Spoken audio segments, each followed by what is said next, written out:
Bà bầu ăn thịt xông khói có sao không? Với bà bầu, thịt xông khói không phải là món ăn bị cấm. Tuy nhiên, nếu là người ghiền món ăn này, bạn cần phải hiểu rõ những nguy cơ có thể gặp phải khi ăn trong thời gian mang thai. Thịt xông khói là món ăn có nguồn gốc từ châu Âu với nguyên liệu chính là thịt động vật được chế biến sẵn. Tuy được chế biến qua nhiều công đoạn, nhưng đây vẫn không phải là món ăn an toàn với phụ nữ mang thai. Món ăn này có thể đem đến cho bà bầu những nguy cơ gì? Hãy cùng tìm hiểu về loại thực phẩm này đối với bà bầu nhé. Nguy cơ khi ăn thịt xông khói trong thời gian mang thai, nếu phụ nữ mang thai thường xuyên ăn thịt xông khói sẽ có nguy cơ gặp phải những vấn đề sau. 1. Nhiễm khuẩn, do những thay đổi về mặt thể chất, hệ miễn dịch của bà bầu thường kém đi rất nhiều. Vì vậy, bà bầu rất dễ trở thành đối tượng tấn công của các loại vi khuẩn. Trong khi đó, thịt xông khói thường chứa nhiều vi khuẩn có hại như vi khuẩn Salmonella, vi khuẩn Listeria, có thể gây sinh non, nhiễm trùng ở trẻ sơ sinh, sảy thai, thai chết lưu, nếu được chế biến đúng cách. Các loại vi khuẩn này đều có thể bị giết chết. Do đó, trong thời gian mang thai, nếu bạn muốn ăn thịt xông khói, hãy nấu chín trước khi ăn nhé. 2. Lượng muối quá nhiều, thịt xông khói là loại thực phẩm có chứa rất nhiều muối, 3 lát thịt chứa khoảng 700mg muối và natri nitrit. Điều này có thể gây ảnh hưởng không tốt đến sức khỏe của phụ nữ mang thai. Nguyên nhân là do ăn các loại thực phẩm chứa nhiều muối có thể khiến bà bầu dễ bị tăng huyết áp, làm tăng nguy cơ mắc bệnh tim và đột quỵ. Theo khuyến cáo, phụ nữ mang thai không nên ăn quá 400mg muối mỗi ngày. 3. Chứa nhiều chất béo, thịt xông khói rất ngon, một phần là do nó có chứa nhiều chất béo bão hòa, 3 lát thịt xông khói chứa hơn 11 gam chất béo. Theo khuyến nghị của Hiệp hội Tim mạch Hoa Kỳ American Heart Association, mỗi ngày, bà bầu không nên tiêu thụ quá 13 gam chất béo bão hòa. Ăn các thực phẩm chứa nhiều chất béo bão hòa có thể làm tăng nồng độ cholesterol xấu, cholesterol LDL, trong máu, gây nguy cơ mắc bệnh tim và đột quỵ. Ngoài ra, một chế độ ăn nhiều chất béo và calorie cũng có thể dẫn đến béo phì. 4. Chứa chất bảo quản, do là thực phẩm được chế biến sẵn nên đa phần các loại thịt xông khói thường chứa rất nhiều chất bảo quản để có thể lưu trữ được lâu và giữ nguyên hương vị của thực phẩm.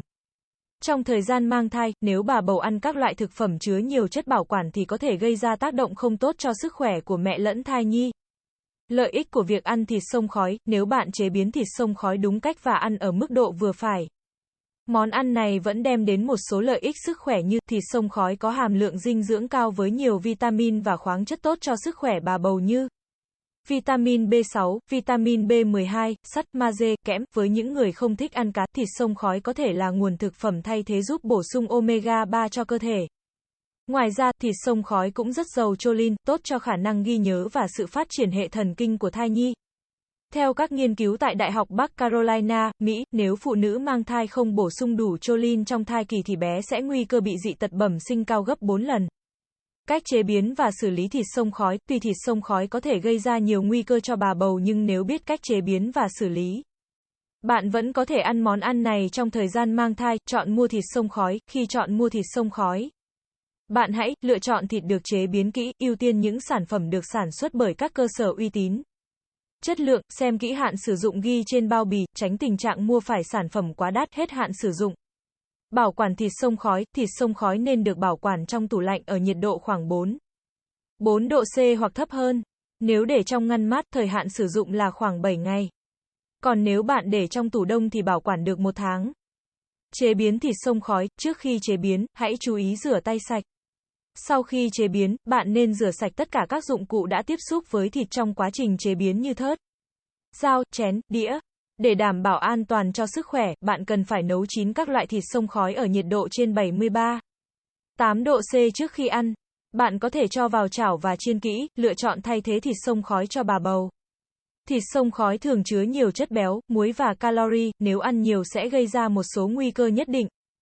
Do đó, nếu thèm món ăn này trong thời gian mang thai, bạn có thể lựa chọn thịt xông khói làm từ đậu nành, thịt xông khói chay.